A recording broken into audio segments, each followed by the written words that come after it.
When we get involved in depin, we hope everything will be smooth and everything's automatic. But unfortunately, sometimes we have to do a little bit of maintenance.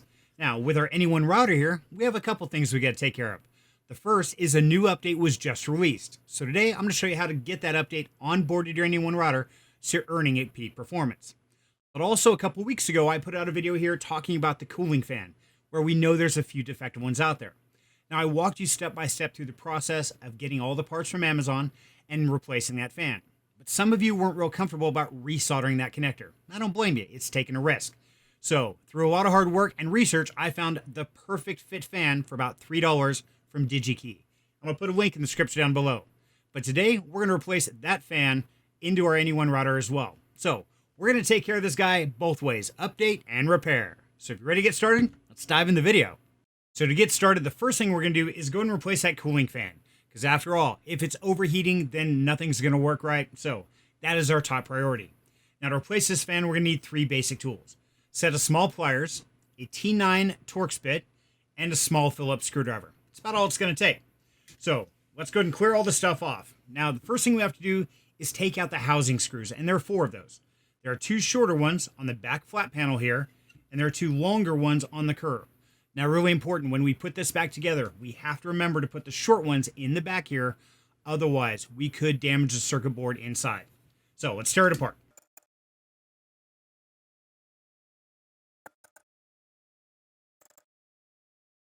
Okay, now that we have all 4 Phillips screws out, next thing we have to do is get our housings apart.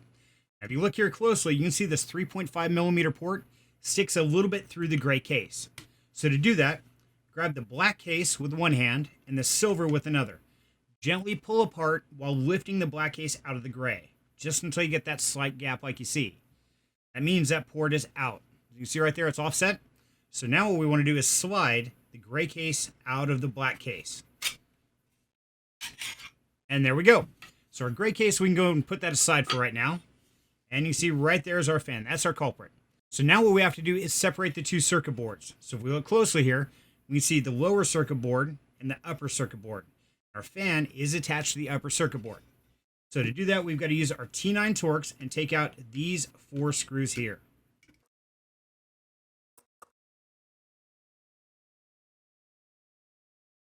Now we'll let you know that each one of these screws does have a tiny little lock washer. So make sure not to lose those, and make sure you have at the end 4 screws and 4 lock washers set aside. Okay, now what we have to do is separate the 2 circuit boards. Now if you look down there closely, you can see they're connected by a 40-pin connector. Now on top of that, this blue button right here is actually attached to the top circuit board. So we don't want to pry up on the end that has the blue button. We want to pry up on the back side. So to do that, simply hold the black housing in one hand and then grab the circuit board opposite of the blue push button. Gently lift while wiggling.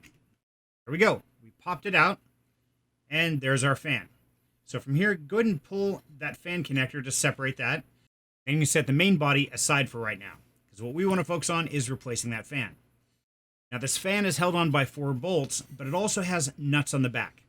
So what we have to do first of all is grab our pliers, hold the nut firmly, and then use our T9 Torx to loosen each one of these nuts up. Now, if you want to loosen them or take them out totally, that's up to you. I personally like to loosen them until I'm ready to disassemble it.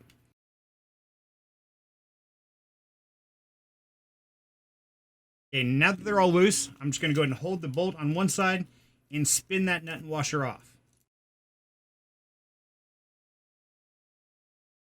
And make sure you leave at least 1 bolt in the hole to align the new fan in the correct position. Okay, so all our nuts are off, all our washers are off, and we dropped 3 of the bolts. That's great. But we still have 1 in place. So now what I'm going to do is slide these guys aside for now. And I'm going to take the new fan and make sure I position it the exact same position and which side up as the old fan is. So you see right here, that's where the sticker was we took off to solder the new connector on.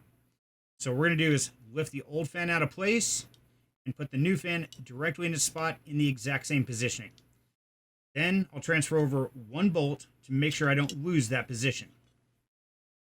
Okay, once I've gotten it in place, I'm going to hold that bolt in place in the fan, flip it over, and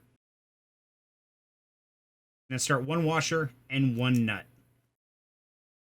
I'm just going to get them started. I'm not going to tighten anything down yet. That way I can move this fan around to get the rest of the bolts in place.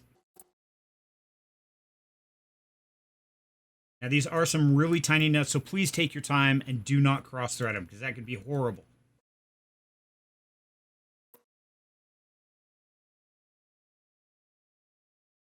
Okay, now that we've got them all started, I'm going to go back through, hold the bolt, and then just finger tight each of the nuts. Notice I'm being very careful while handling the circuit board. I'm trying not to hold many of these pins or really touch it as much as I can. Now, once I have all that in place, go and grab your first nut with your pliers. And then you just want to snug up the bolt. You don't want to cinch it down. So once you start feeling pressure, maybe 1/8 of a turn more is all I do. I'll do that for each one of these nuts. Snug and cinch. There we go. You see, very, very small amount of tension. Do not get carried away or you could damage the fan and or the circuit board. Okay, now our fan is in place. All the nuts are tight. We're ready to move on. So now what we have to do is put these two boards back together. Now, first thing, make sure to plug in your fan, and it is keyed one certain direction. So very carefully align your pins, and then push it down until you feel a slight click. That's when you know it's in place. Okay, now to reassemble these two boards, remember that blue button? We have to put that side in first. So we're going to slide that blue button into the hole in the housing. Then we're going to look down the side here, and we're going to align these metal pins. So very carefully start at the beginning and gently work your way down. Now they can be misaligned, so be very careful. Make sure they're aligned before you start applying pressure. Also, keep an eye on this power wire. See how it got caught right there? So you want to tuck him gently in behind that housing. That way we don't force it in and damage the wire.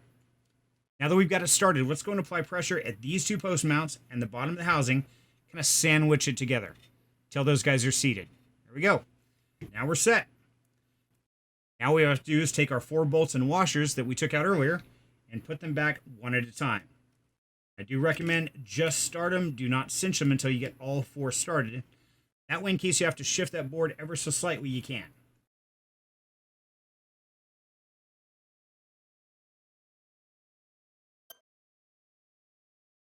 Okay, now that all 4 are started, let's go ahead and snug them down. Once again, once I start feeling pressure, I just give it a slight 1/8 of a turn to lock it into place. Do not get carried away on the pressure, otherwise you could over-tighten it and damage the boards. Okay, all 4 bolts are tight. Double check your plug is still connected and your wire is still down here, loose and without any restrictions. Now what we have to do is slide the 2 housings back together. Now remember that connector right there that gave us that fit? Well, it's going to give us a fit again. So the trick here is to go ahead and slide the curved end in first. Start putting it together until that port clears. Once it does, you're going to start feeling resistance the further up you go. Now, once you hit the side, as you can see, they're not going to align properly. So what you have to do is gently align them on this side while applying pressure until it clears the other housing. Now, once you've got it to where it's aligning going together, slide it over till it pops. There you go. And that's that connector sliding into place. Now what we have to do is put the 4 Phillips screws back in. Now, once again, remember, these are 2 different lengths of Phillips screws. One, as you can see, is longer than the other. Short Phillips screws go on the back flat side. So we'll start with those guys.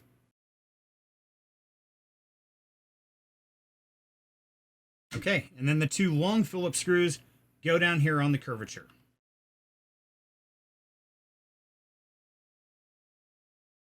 Okay, all 4 screws are in place. We are back together and ready to plug this guy in and start the update. Okay, now that our router's up and running solid, we need to check and see if we need the update. So if you go into the Anyone dashboard, check under the app version and web version. The app should be 2.0.6 and the web should be 3.2.0. If that's not what yours is reading, then you need an update. Have no fear because I'm going to walk through it right here. Now, to get started, let's head over to the Anyone documentation. I'll put a link in the description down below to take you straight here to the update page. Now, there are 2 ways we can update this.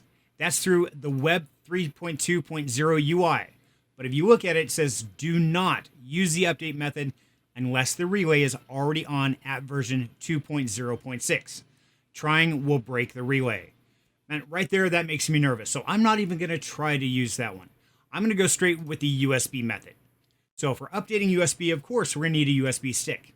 Now, make sure you've got a USB that's at least 80 megabytes up to 32 gigabytes in size. You don't want one bigger than 32 gigabytes, otherwise it's not going to format properly. So the first thing we have to do is format this guy in FAT32 mode. So let's go ahead and plug this in. Okay, once our USB is plugged in, let's open File Explorer. We're going to go down here to where it says This PC. Then we see right here, Movable Disk E. So the first thing I want to do is check and make sure there's nothing in there I'm going to lose, because going through and formatting it is going to wipe that drive. So let's open that guy up, and it says this folder is empty. Great. Okay, let's make sure it's formatted in FAT32. To do that, go ahead and go down here and right-click on that drive, and then click Format. Now that's going to give you a pop-up asking how you would like to format this. The important part is under File System, make sure it says FAT32. You do not want NTFS or exFAT. It must be FAT32. Once you have that selected, go ahead and click Start. It's going to say formatting will erase all data on the disk. To format the disk, click OK. To quit, click Cancel. Yes, we want to format it. Okay, and after a few seconds, pops up, says Format Complete. Okay, good. We know our USB drive is ready to go. We can go ahead and close that box. So here on the Anyone docs, let's go ahead and scroll down here till we find the two files we need, right here. We need to download the default.cfg and the update.zip. To do that, simply click on it and it will automatically start downloading right here. So we're going to download both those files. So let's open up File Explorer, go into the Downloads folder, and there we go. Update and confirmed. Now, you can tell that the names already don't match. There's something not right here, right? Yes, we're going to have to do a little bit of editing and rename these folders back to what they should be. But first, let's put them into our USB drive. That way we know we've got that step covered. We're going to go ahead and highlight both of these and right-click and copy those. We're going to open up our USB drive and paste them into place. Now, they're not very big files, so it should transfer over pretty quick. There we go. They're in place, but as you can see, the names have changed. Now, that's really important. We've got to fix that. So what we're going to do is move this over on the screen here, and we're going to look at what they should be named. So the document should be named default.cfg. So we're actually going to right-click the document and tell it to rename to default.cfg.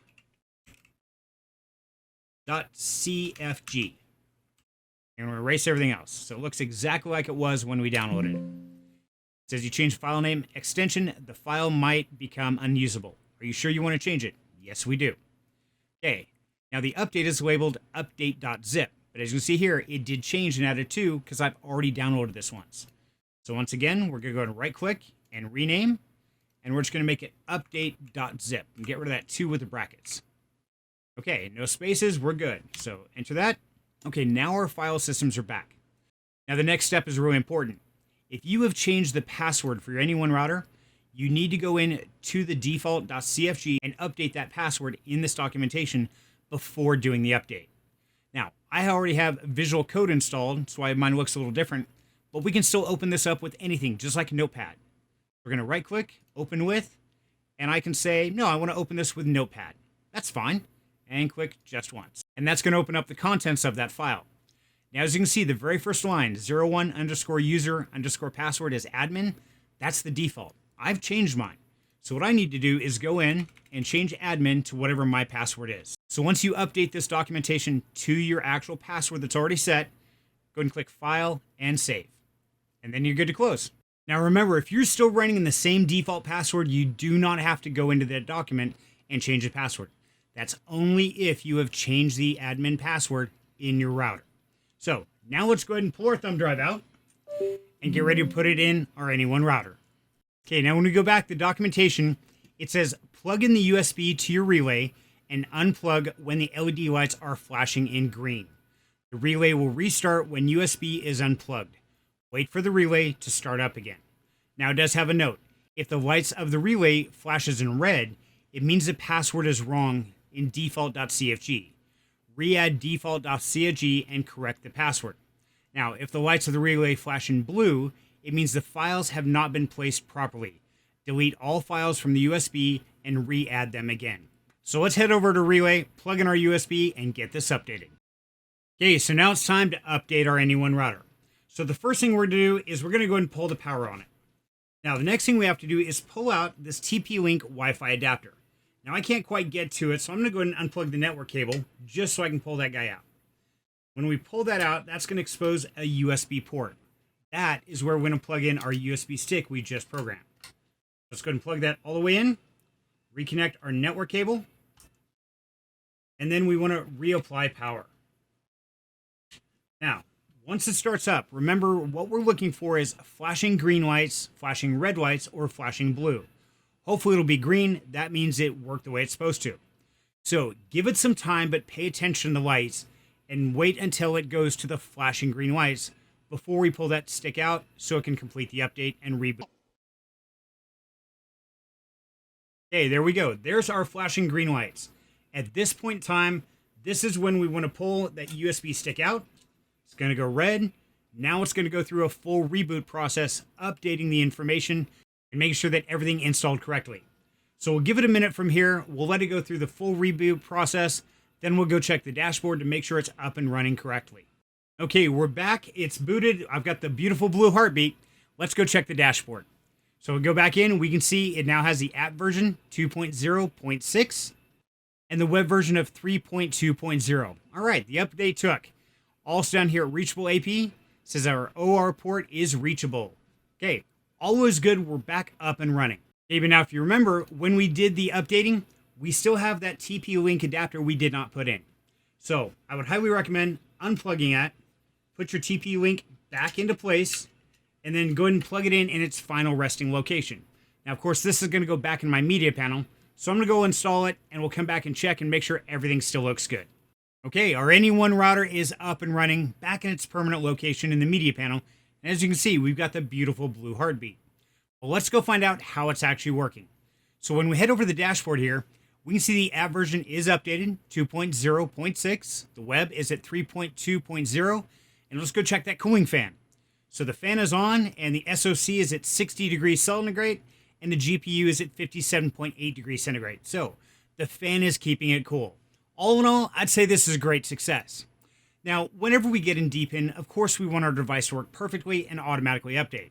But occasionally, we got to give them a little bit of TLC and even fix a problem here and there. But for me, that's just one of the things I enjoy about depin, because I do get to play with the devices and find out how I can get them at their maximum potential earning. Now, if you like content like this and you want to see more, make sure to like and subscribe to the channel, because I'm going to keep bringing you the best crypto information I can. I want to thank you very much for your time. And until next time, have a great night.